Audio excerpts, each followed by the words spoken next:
मित्रों, आज जब मैं नांदेड़ में मराठावाड़ा में आया हूं, तब ये मराठावाड़ा का प्रांत हैदराबाद प्रांत का हिस्सा था। देश तो 15 अगस्त 1947 को आजाद हो गया, मगर नांदेड़ और पूरे मराठावाड़ में, बीदर में, हैदराबाद में देश को आजादी नहीं मिली। वहां के जुल्मी शासक ने ढेर सारे यातनाएं की।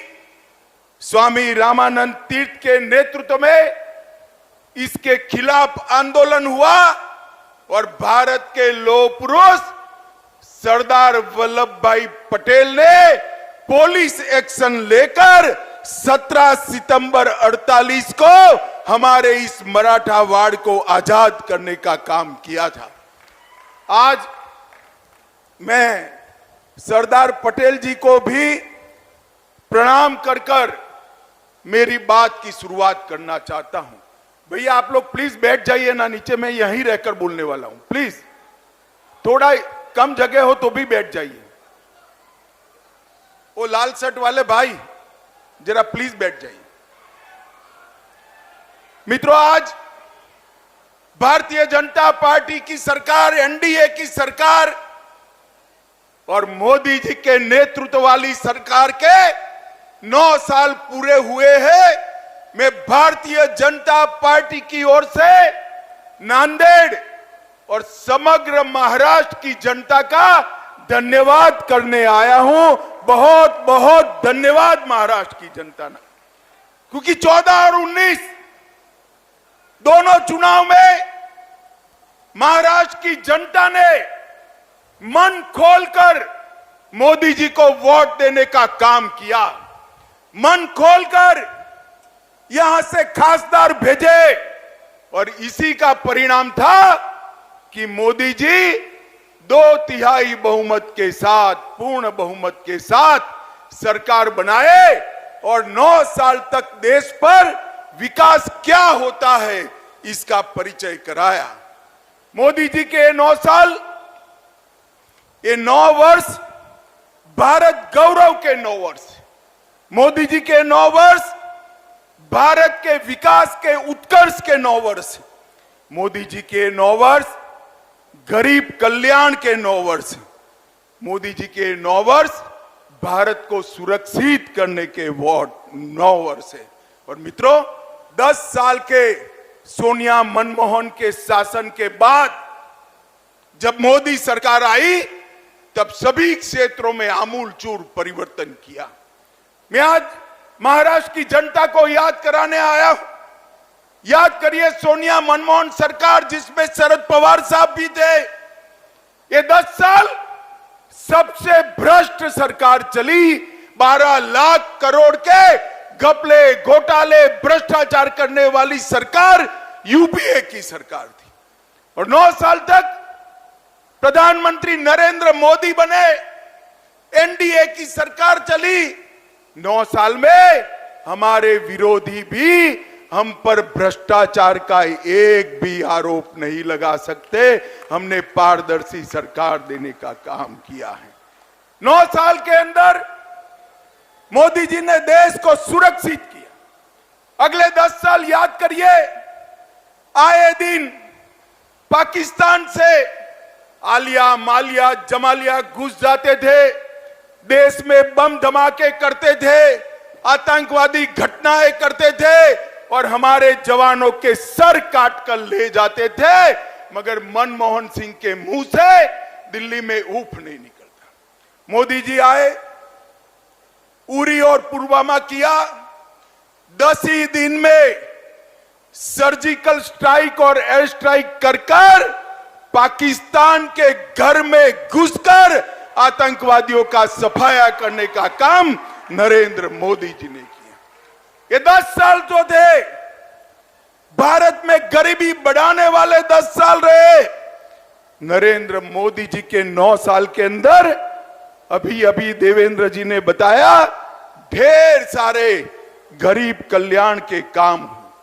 देश के 80 करोड़ गरीबों के लिए हर व्यक्ति को घर मिले, हर व्यक्ति को घर में शौचालय मिले, हर व्यक्ति को घर में बिजली मिले, हर व्यक्ति को घर में पीने का पानी मिले, हर गरीब को 5 लाख तक की सारी सुविधाएं फ्री ऑफ कॉस्ट मुफ्त में मिले, गरीबों को 5 किलो अनाज प्रति माह हर व्यक्ति मुफ्त मिले, और इसके साथ साथ गैस का सिलेंडर देने का काम भी मोदी जी ने किया।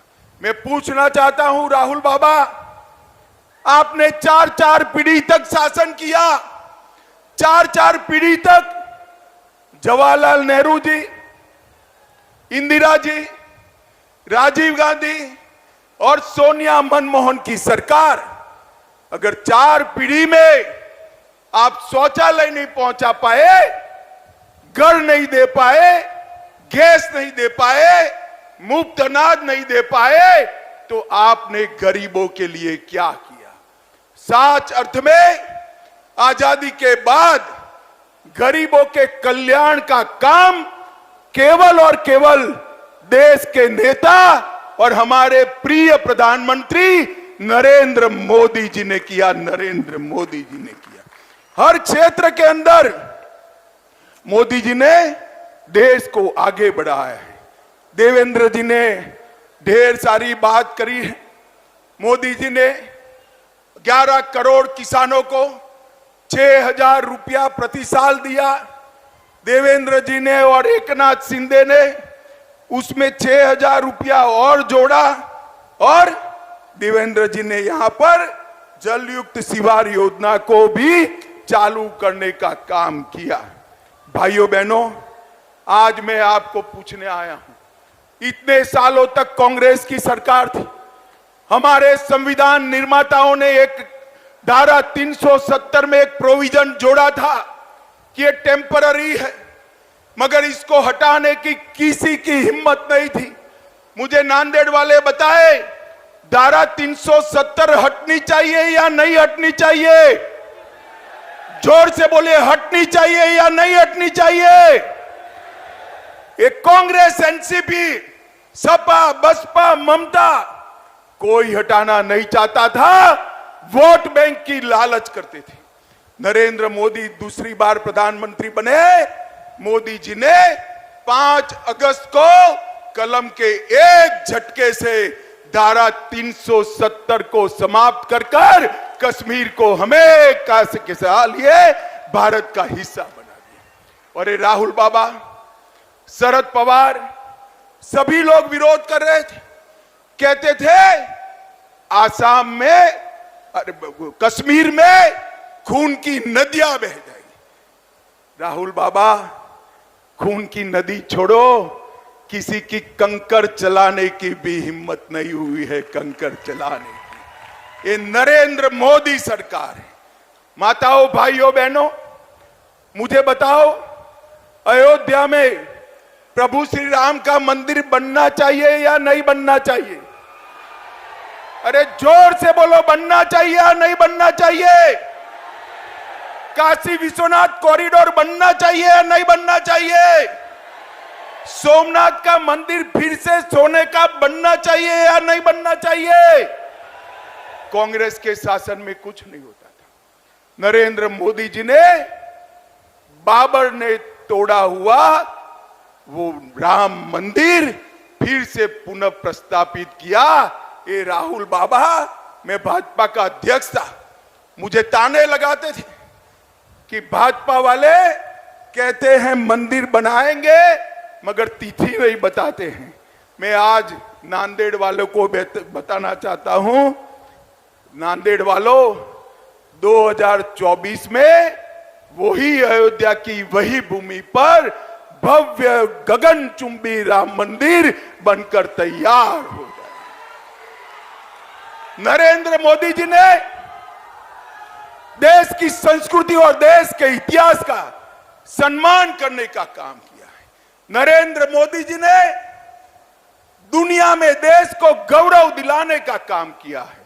आज देश भर में मोदी जी जहां जाते हैं वहां मोदी मोदी मोदी मोदी मोदी मोदी के नारे लगते हैं। और मित्रों, मैं आपको बताता हूं, ये मोदी मोदी के नारे युवाओं नरेंद्र मोदी जी का सम्मान नहीं है, ये मोदी मोदी के नारे मेरी नांदेड़ और महाराष्ट्र की जनता का सम्मान है, क्योंकि देश के प्रधानमंत्री। एक और मोदी जी को दुनिया में सम्मान मिल रहा है और दूसरी ओर कांग्रेस के शाहजादे राहुल बाबा विदेश जाकर देश का अपमान करने का काम करते हैं। अरे राहुल बाबा विदेश में जाकर देश की राजनीति की बात, विरोध की बात नहीं करते। ये सालों से परिपाटी है, आपको मालूम न हो तो तनिक सीनियर कांग्रेसियों को पूछ लीजिए। और राहुल बाबा यहां नहीं बोलते, विदेश जाकर बोलते हैं, क्योंकि देश में उनको सुनने वाले बहुत कम बच गए हैं, इसलिए वो विदेश जाकर बोलते हैं। माताओं, भाइयों, बहनों, हर क्षेत्र के अंदर भारतीय जनता पार्टी ने विकास किया है और यहां पर मैं खास महाराष्ट्र में आज आया हूं। अभी अभी देवेंद्र जी और एकनाथ शिंदे की सरकार बनी, भाजपा शिवसेना की सरकार बनी, धनुष बाण भी शिवसेना को वापस मिल गया और तय हो गया कि कौन सी शिवसेना असली है। आज मैं महाराष्ट्र की जनता को बताना आया हूं, मैं पार्टी का अध्यक्ष था, मैं और देवेंद्र जी नेगोशिएशन करने गए थे। उद्धव ठाकरे ने स्वीकार किया था कि बहुमत एनडीए को मिलता है तो देवेंद्र फडणवीस भाजपा के मुख्यमंत्री होंगे, महाराष्ट्र के मुख्यमंत्री। और जब परिणाम आ गया, एनडीए जीत गई, तो उन्होंने वादा तोड़ा और सत्ता के लिए कांग्रेस एनसीपी की गोदी में बैठ गई। मैं आज यहां से उद्धव ठाकरे को पूछना चाहता हूं, उद्धव जी हिम्मत है तो अपनी नीति स्पष्ट करो।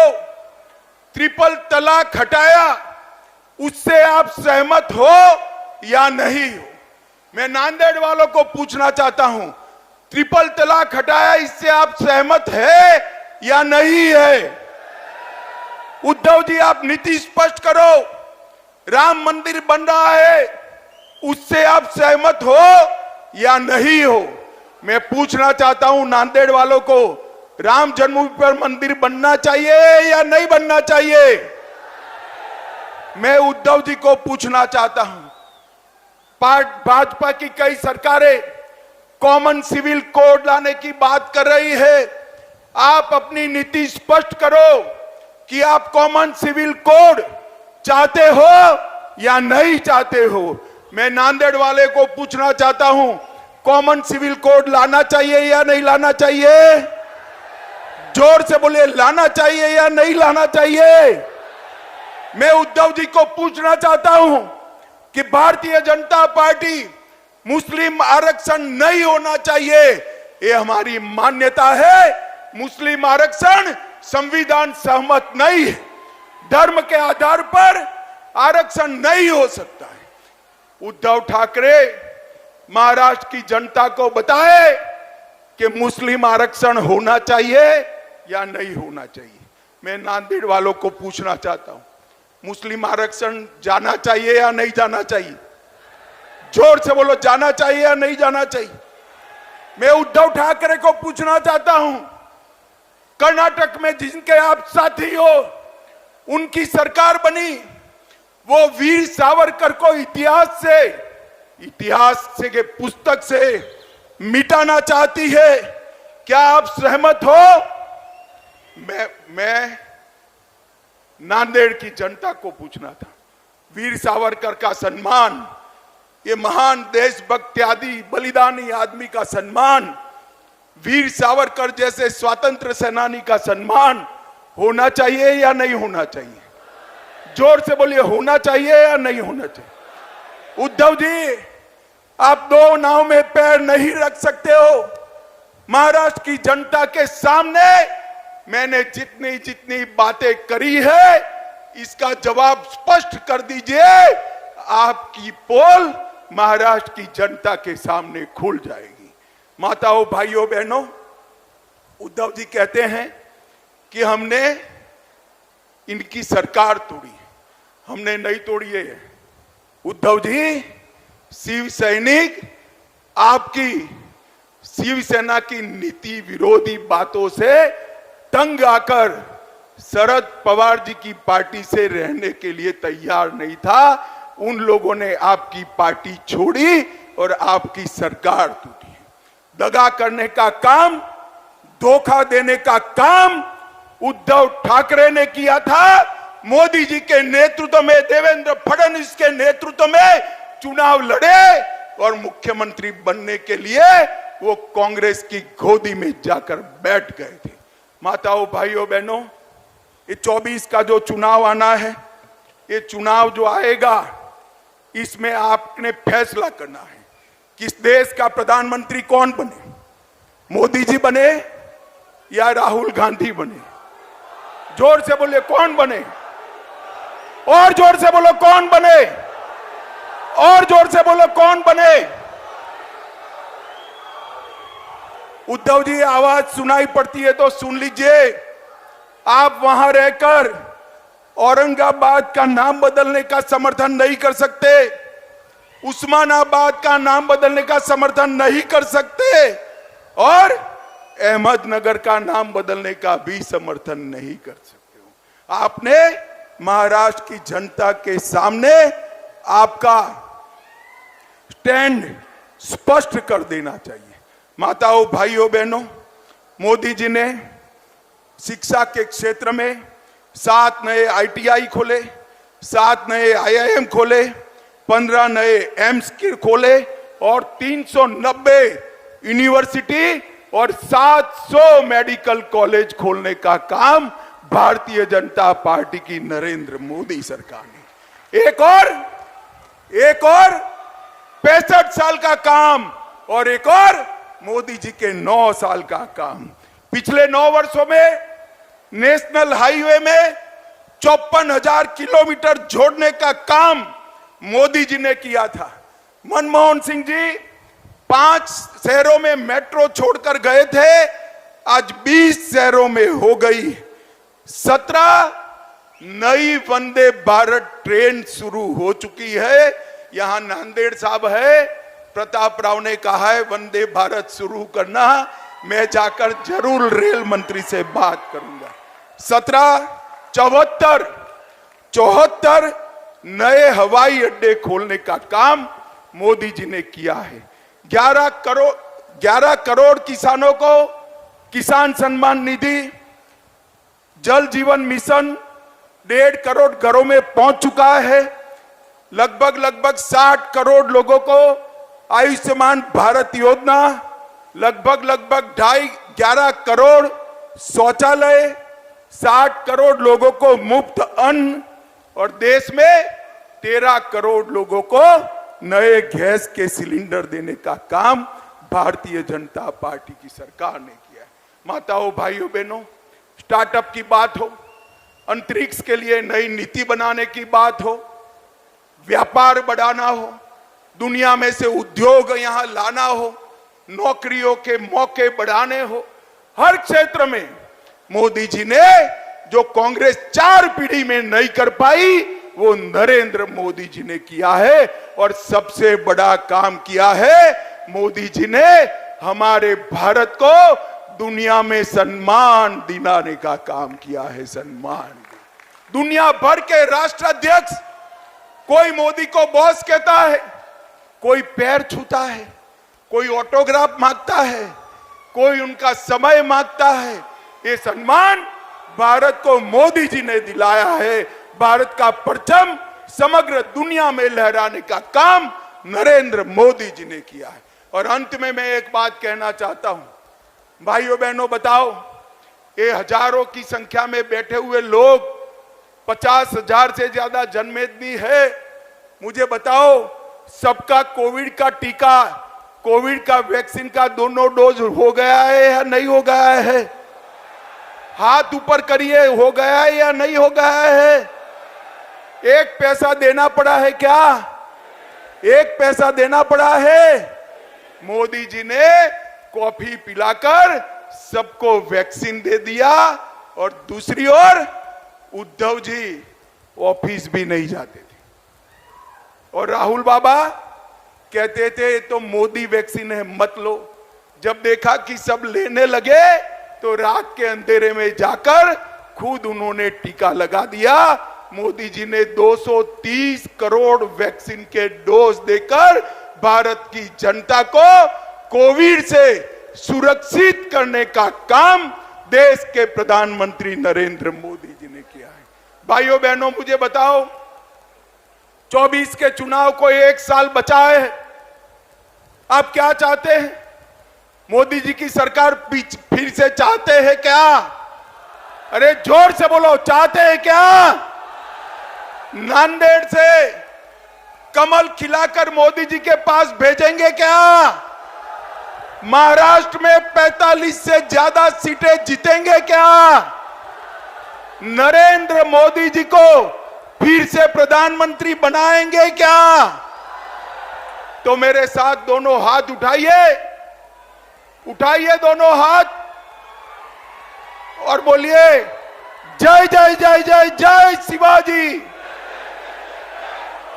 जय जय जय जय जय भवानी।